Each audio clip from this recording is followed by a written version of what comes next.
même qu'il existe certains combustibles comme l'essence qui permettent d'intensifier une flamme, de même il existe certains principes qui jouent le rôle d'accélérateur dans l'atteinte de nos objectifs. Bonjour, bonsoir à vous tous qui dégagez le temps nécessaire pour ce rendez-vous mensuel. Nous allons parler ce mois de principe métaphysique du succès. Par principe métaphysique du succès, j'entends tous les actes immatériels que nous posons sans même des fois nous rendre compte et qui influencent positivement nos vies. Il faut distinguer ces principes métaphysiques ou actes immatériels des actes matériels et opérationnels que nous posons tous les jours dans le cadre de nos diverses occupations. J'ai pu isoler et identifier certains de ces principes que je souhaite partager avec vous. La plupart sont universels, mais néanmoins, il subsiste quelques-uns qui sont personnels à moi-même.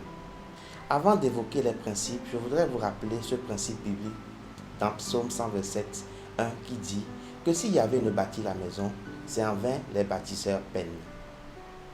C'est justement pour vous dire que c'est Dieu qui permet le succès et la réalisation de nos objectifs. Sans lui, rien n'est possible. Comme premier principe, nous allons parler du pardon. Ne gardons personne dans notre cœur, quel que soit le tort qu'il nous a causé. Au contraire, prions pour que le Tout-Puissant l'aide à reconnaître ses erreurs pour qu'il puisse s'en repentir. La générosité. Nous devons suivre l'appel du cœur et donner de nous-mêmes et de nos moyens dès que le besoin se fait sentir ou dès que l'appel nous parvient. La gratitude. Nous devons avoir cette culture pour rendre grâce à Dieu pour tout ce qu'il nous donne, même si ce n'est pas ce à quoi on s'attend.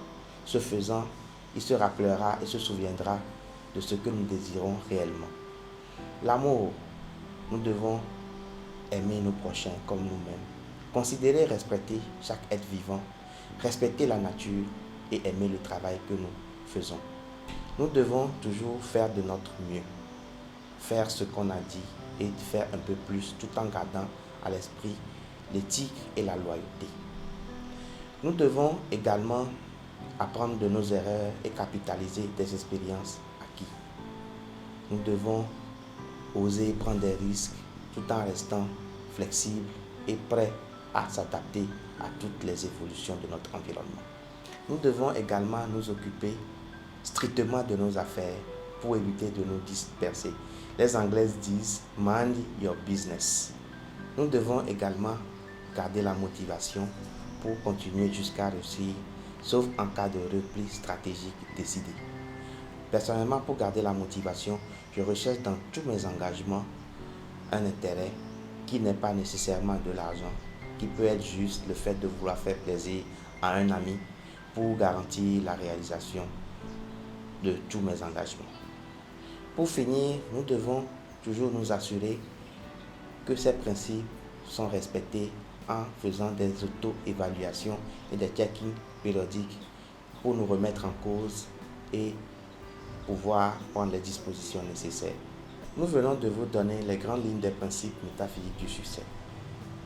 Je suis conscient que ça a été dit de façon ramassée. Nous aurons l'occasion de revenir sur certains de ces principes dans des capsules ultérieures.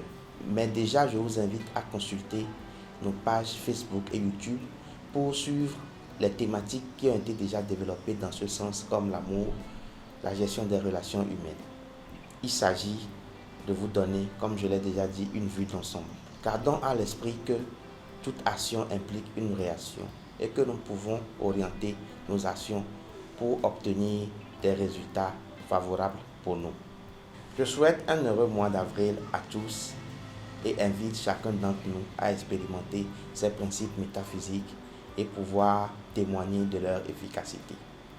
Pour les natifs de ce mois, je vous souhaite un heureux anniversaire et je vous invite spécialement à être dans la gratitude, à rendre grâce à Dieu pour cette vie de plus.